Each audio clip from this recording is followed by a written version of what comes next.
Carrot കൊണ്ട് വളരെ എളുപ്പത്തിൽ തന്നെ ചെയ്തെടുക്കാൻ പറ്റിയ നല്ലൊരു റെസിപ്പിയാണ് കേട്ടോ ഇന്ന് ഞാൻ കാണിക്കുന്നത്. നല്ല ഈസിയാണ് ചെയ്തെടുക്കാൻ വേണ്ടിയിട്ട്. അതുപോലെ തന്നെ കഴിക്കാനും നല്ല ടേസ്റ്റാണ് കേട്ടോ. ഒരു പ്രാവശ്യമെങ്കിലും ഇതേപോലെ ഒന്ന് ചെയ്ത് നോക്കുക, എന്തായാലും ഇഷ്ടമാവും. കുട്ടികൾക്കൊക്കെ എന്തായാലും ഇഷ്ടമാവുന്ന ഒരു റെസിപ്പിയും കൂടിയാണ്, നല്ല ഹെൽത്തി ആയിട്ടുള്ളൊരു പലഹാരവും കൂടിയാണ്. അപ്പോൾ ഇതാ അതിന് വേണ്ടിയിട്ട് നമുക്കിത് ഇത്രയും ക്യാരറ്റ് വേണം. വലിയ ക്യാരറ്റ് എടുക്കുന്നതെന്ന് വെച്ചാൽ 2 ക്യാരറ്റ് എടുത്താൽ മതിയാവേ. നമുക്കൊന്ന് കഴുകി വൃത്തിയാക്കിയതിന് ശേഷം ഇതൊന്ന് കട്ട് ചെയ്തിട്ട് മിക്സിൻ്റെ ജാറിലേക്ക് ഇട്ട് കൊടുക്കാം. ക്യാരറ്റ് ഇതേപോലെ ഞാൻ കട്ട് ചെയ്തിട്ട് കൊടുക്കുന്നത്. ഇനി ഇത് നമുക്ക് ക്രഷ് ചെയ്തെടുക്കാം ആദ്യം തന്നെ. ഇനി ഇതിലേക്ക് കുറച്ച് വെള്ളം ഒഴിച്ചിട്ട് ഒന്ന് അരച്ചെടുക്കാം. നല്ലോണം തന്നെ അരഞ്ഞ് വന്നോട്ടെ. എത്രത്തോളം അരയ്ക്കാൻ കഴിയുമോ അത്രയും നമുക്കതൊന്ന് അരച്ചെടുക്കാം. കുറച്ച് തരി ഇങ്ങനെ ഉണ്ടാവുമോ, അത് കുഴപ്പമില്ല കേട്ടോ. ഞാൻ ഇതിലേക്ക് 1/2 ഗ്ലാസ് വെള്ളമാണ് ചേർത്ത് കൊടുത്തത്. ഇനി ഇത് അരച്ചതിന് ശേഷം ഇതൊരു സൈഡിലേക്ക് മാറ്റി വെച്ചിട്ടുണ്ട്. ഇനി നമുക്ക് വേണ്ടത് തേങ്ങാക്കൊത്താണ്. ഞാൻ ഇത്രയും തേങ്ങാക്കൊത്ത് എടുത്തിട്ടുണ്ട്. ഒരു കൈപ്പിടി തേങ്ങാക്കൊത്ത് എടുത്തിട്ടുണ്ട്. കൊപ്ര ഞാൻ കട്ട് ചെയ്തെടുത്തതാണ് കേട്ടോ. സാധാ തേങ്ങ ഉണ്ടെങ്കിൽ അങ്ങനെ എടുത്താൽ മതി. കൊപ്ര ആകുമ്പോൾ നല്ല ടേസ്റ്റ് കൊടുക്കും കേട്ടോ ഇടയിൽ ഇങ്ങനെ കടിക്കുന്ന സമയത്ത്. ഇനി ഇതിലേക്ക് മധുരത്തിന് ആവശ്യമായിട്ടുള്ള ശർക്കര എടുത്തിട്ട് ഞാൻ 3 അച്ച് ശർക്കര ആണ് എടുത്തത്. നിങ്ങൾക്ക് മധുരം കൂടുതൽ വേണമെങ്കിൽ 3 അച്ച് എടുത്താൽ മതി. മധുരം കുറവാ വേണ്ടതെന്ന് വെച്ചാൽ 2 അച്ച് ശർക്കര എടുത്താൽ മതി കേട്ടോ. ഇത് ഒരു കറുത്ത സൈസ് ശർക്കര ആയിരുന്നു കേട്ടോ, നല്ല മധുരം കൊടുത്തിനു. ഇത് നല്ലോണം തന്നെ ഉരുക്കിയെടുക്കുക. ഇതിലേക്ക് ഞാൻ 1.5 ഗ്ലാസ് വെള്ളമാണ് ചേർത്ത് കൊടുത്തത്. വെള്ളം കൂടി പോകാൻ പാടില്ല കേട്ടോ, അത്രയും മതിയാവും. ഇനി നല്ലോണം ഉരുക്കിയതിന് ശേഷം നമുക്കൊരു സൈഡിലേക്ക് മാറ്റി വെക്കാം.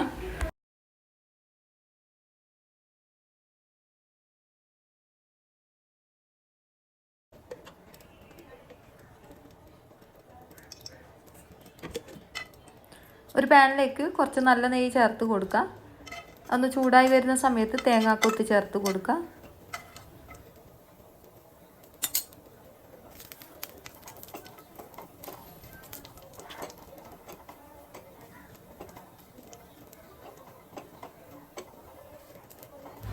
അധികം നേരം മൂക്കേണ്ട ആവശ്യമില്ല. കുറച്ച് നേരം ഒന്ന് ഇതേപോലെ ഒന്ന് വറുത്ത് കൊടുക്കുന്ന സമയത്ത് തന്നെ പെട്ടെന്ന് തന്നെ മൂത്ത് വരും. കാരണം എന്താ വെച്ചാൽ ഇത് കൊപ്ര തേങ്ങ എന്നല്ലോ, അതാണ്. അപ്പോൾ ഇത് പെട്ടെന്ന് തന്നെ മൂത്ത് വരും. ഇനി ഇതൊരു പാത്രത്തിലേക്ക് മാറ്റി കൊടുക്കുക. അടിച്ചു വെച്ച ക്യാരറ്റ് ഇതിലേക്ക് ചേർത്ത് കൊടുക്കുക. മുഴുവനായിട്ടും ഞാൻ ഇതിലേക്ക് ചേർത്ത് കൊടുത്തിട്ടുണ്ട്. ഇനി ഇതൊന്ന് നല്ലോണം തന്നെ ഇളക്കി കൊടുക്കുക. നല്ലോണം തന്നെ തിളപ്പിച്ചെടുക്കുക കേട്ടോ. ഇതിൻ്റെ പച്ചമണം പോകുന്നത് വരെ ഒന്ന് തിളപ്പിച്ചെടുക്കുക.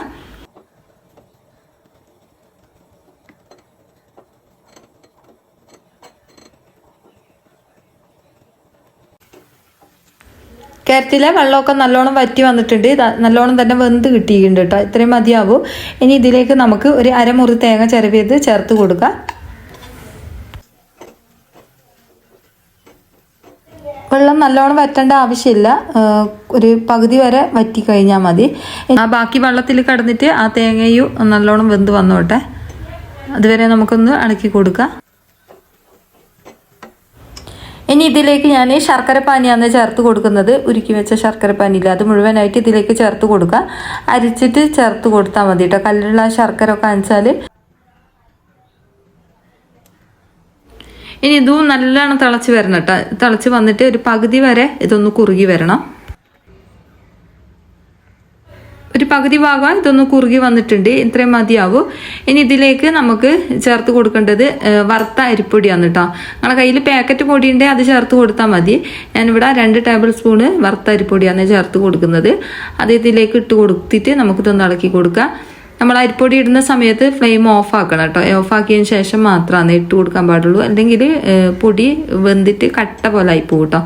നമ്മളിത് നല്ലോണം ഇളക്കി യോജിപ്പിച്ചതിന് ശേഷം മാത്രം ഇത് ഫ്ലെയിം ഓൺ ആക്കുക കേട്ടോ. അപ്പോൾ ഇത് നല്ലോണം തന്നെ ഞാൻ മിക്സാക്കി കൊടുത്തിട്ടുണ്ട്. ഇത് നല്ലോണം തന്നെ മിക്സ് ആയതിനു ശേഷം മാത്രമാണ് കേട്ടോ ഫ്ലെയിം ഓൺ ആക്കാവൂ. പിന്നെ നമ്മൾ ഹൈ ഫ്ലെയിമിലിട്ടിട്ട് കുറച്ച് നേരം ഇത് വേവിച്ചെടുക്കുക. എന്നതിന് ശേഷം ലോ ഫ്ലെയിമിലാക്കി വെച്ചാൽ മതി കേട്ടോ. ഇതിലേക്ക് കുറച്ച് പഞ്ചസാര, 1/2 ടീസ്പൂൺ അളവിൽ പഞ്ചസാര ചേർത്ത് കൊടുത്തിട്ടുണ്ട്. അതും കൂടി ചേർത്ത് കൊടുത്തിട്ട് ഒന്നും കൂടി നല്ലോണം തന്നെ മിക്സ് ആക്കി കൊടുത്തിട്ടുണ്ട്. ഇനി ഇത് ഞാൻ ലോ ഫ്ലെയിമിലിട്ടിട്ടാണ് കേട്ടോ അത് ചെയ്തെടുക്കുന്നത്. ഇതിൻ്റെ ഇടയിൽ ഞാൻ വേവിച്ച് വെച്ച തേങ്ങാക്കൊത്തില്ല, അത് ഇതിലേക്ക് ഇട്ട് കൊടുത്തിട്ടുണ്ട്. എന്നിട്ട് നല്ലോണം തന്നെ മിക്സ് ആക്കി കൊടുത്തിട്ടുണ്ട്. ഈ ഒരു സമയം എന്താ തീ ഓണിലാണ് കേട്ടോ ഉള്ളത്. ഇത് നല്ലോണം തന്നെ വരട്ടിയെടുക്കുക. കുറച്ച് നേരം തന്നെ ഇതേപോലെ ഒന്ന് വരട്ടിയെടുക്കുക. നമ്മൾ കിണ്ണത്തപ്പത്തിനൊക്കെ വിരകുന്നില്ല, അതുപോലെ തന്നെ വിരകിയെടുക്കുക. കുറച്ച് നേരം, അധികം നേരം വേണ്ട, ഒരു 10 മിനിറ്റ് അങ്ങനെ വിരകി കൊടുക്കുക കേട്ടോ. കുറച്ച് ഇതിൻ്റെ ഒരു പച്ചമണം പോകുന്നത് വരെ ഒന്ന് വിരകി കൊടുക്കുക.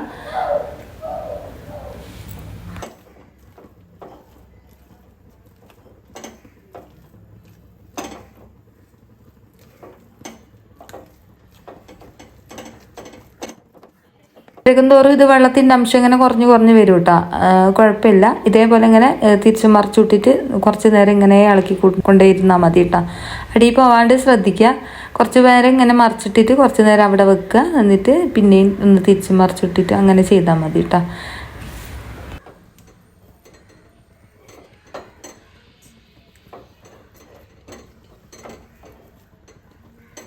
ഇപ്പം വെള്ളം നല്ലോണം തന്നെ വലിഞ്ഞു വന്നിട്ടുണ്ട്.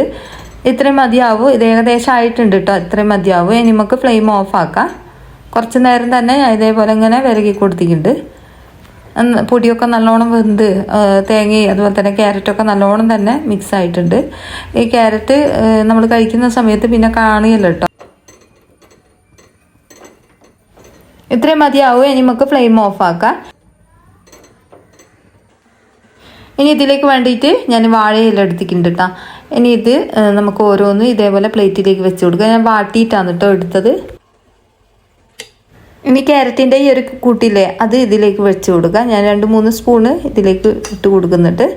എന്നിട്ട് ഇതേപോലെ ഒന്ന് ഷേപ്പ് ചെയ്ത് കൊടുക്കുന്നുണ്ട്. നിങ്ങൾക്ക് ഏത് ഷേപ്പിലാണ് വേണ്ടതെന്ന് വെച്ചാൽ അതുപോലെ ചെയ്തെടുക്കാം കേട്ടോ. ഞാനിപ്പോൾ ഒന്ന് ഉരുട്ടിയിട്ടാണ് ചെയ്തെടുക്കുന്നത്.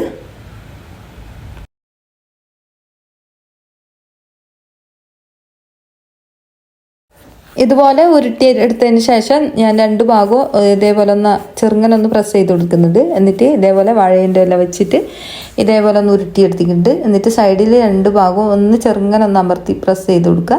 എന്നിട്ട് ഇതേപോലെ ഒന്ന് മടക്കിയെടുത്താൽ മതി കേട്ടോ. ഇതേപോലെയാണ് മുഴുവനായിട്ട് ഞാൻ ചെയ്തെടുക്കുന്നത്. അപ്പം നല്ല മുഞ്ചുണ്ടാവും കേട്ടോ, അതുപോലെ കാണാൻ വേണ്ടിയിട്ട്. അപ്പോൾ അതാ അടുത്തതും കൂടി ഇതേപോലെ ഞാൻ ചെയ്ത് കാണിച്ചു തരാം എങ്ങനെ ഉണ്ടാവുമെന്ന്.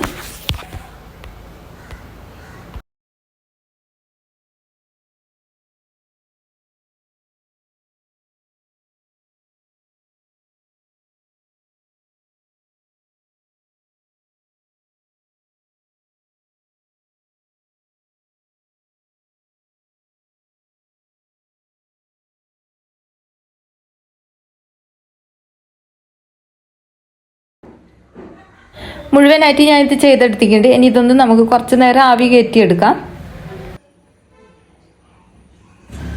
അപ്പോൾ ഇതാ അട ഇവിടെ വന്നിട്ടുണ്ട്. ഇത്രയും മതിയാവും. ഇനി നമുക്കിത് തുറന്ന് നോക്കാം എങ്ങനെയുണ്ടെന്ന്. ഞാനിപ്പോൾ ചൂടോട് കൂടി തന്നെ എന്നിട്ട് എടുത്ത് കാണിക്കുന്നത്.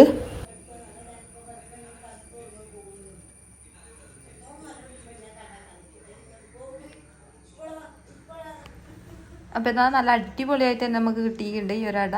അപ്പോൾ ചെയ്യാത്തൊരട ചെയ്ത് നോക്ക്. നല്ല സൂപ്പർ ടേസ്റ്റ് ആണ് കേട്ടോ. എല്ലാവരും ചെയ്ത് നോക്കിയിട്ട് നിങ്ങളുടെ അഭിപ്രായം പറയാം.